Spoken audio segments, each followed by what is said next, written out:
ఛానల్కు స్వాగతం. ఈరోజు రాయదుర్గం సిపిఐ కార్యాలయంలో విలేకరుల సమావేశం నిర్వహించారు.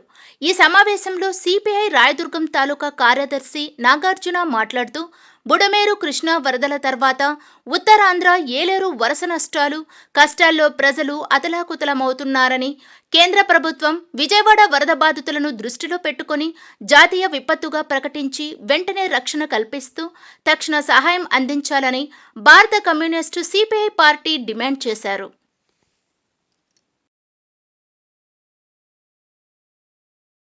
ఉంది కాబట్టి కేంద్ర ప్రభుత్వం చోద్యం చూస్తూ ఉందే కానీ నిధులు ఇవ్వడంలో పూర్తిగా నిర్వీర్యమైపోయింది. మొన్న కేంద్ర మంత్రి కూడా వచ్చాడు, చూశాడు, వెళ్ళిపోయాడు. హెలికాప్టర్లు వచ్చాడు, చూసుకొని పోయాడు. మళ్ళీ అన్ని విధాలుగా నష్టపోయింది ప్రభుత్వం. ఆల్రెడీ ప్రభుత్వం ఏర్పడేటప్పటికి ప్రభుత్వం నష్టాల బారిన పడింది. లక్షల కోట్ల రూపాయల అప్పుల్లో కూరుకుపోయింది.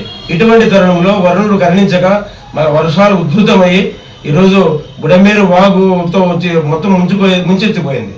ఇంకో పక్క సింగనగర్ కూడా మునిగిపోయింది. ఆ విజయవాడ అంతా అతలాకుతలం అయిపోయింది. ఎన్నడూ లేని విధంగా గత 100 సంవత్సరాల చరిత్రలో ఎన్నడూ లేని విధంగా మన భయంకరంగా వర్షం వచ్చి వరద బాధితులు ఈరోజు అల్లకొల్లమై వాళ్ళ కుటుంబాలను వదులుకొని వాళ్ళ ఇళ్ళని కూలిపోయి అడకొరగా ఉండే ఇళ్ళు అట్లా జీవనం సాగుతూ ఇప్పటికీ కూడా కొంతమంది వెళ్లిపోయిన పరిస్థితులు ఉండే పరిస్థితి. కానీ ప్రభుత్వం కానీ ఇతర అందరూ కూడా తమ వంతు సహాయ సహకారాలు అందిస్తూ ఉన్నారు. కానీ కేంద్ర ప్రభుత్వము దీన్ని జాతీయ విపత్తుగా ప్రకటించాలా ఒకటి. రెండవది, కేంద్ర ప్రభుత్వం ముమ్మరంగా వెంటనే ఇవ్వాల్సిన పరిస్థితి. నేటి వరకు కూడా సహాయ సహకారాలు అందించకపోవడం చాలా బాధాకరంగా ఉంది. మరి ఇలాంటి విపత్తు సంభవించినప్పటి నుంచి కూడా అనేక మంది వివిధ రూపాల్లో విద్యార్థులు అయితేనేమి, ఒక పక్క పారిశ్రామికవేత్తలు అయితేనేమి, సినిమా ఇండస్ట్రీ వాళ్ళు అయితేనేమి, ప్రతి ఒక్కరు కూడా తమ వంతు సహాయం చేస్తూ ఉన్నారు. మరి అయినా కూడా అంత పెద్ద ఎత్తున మన నష్టం సంభవించిన దాన్ని పూడ్చడం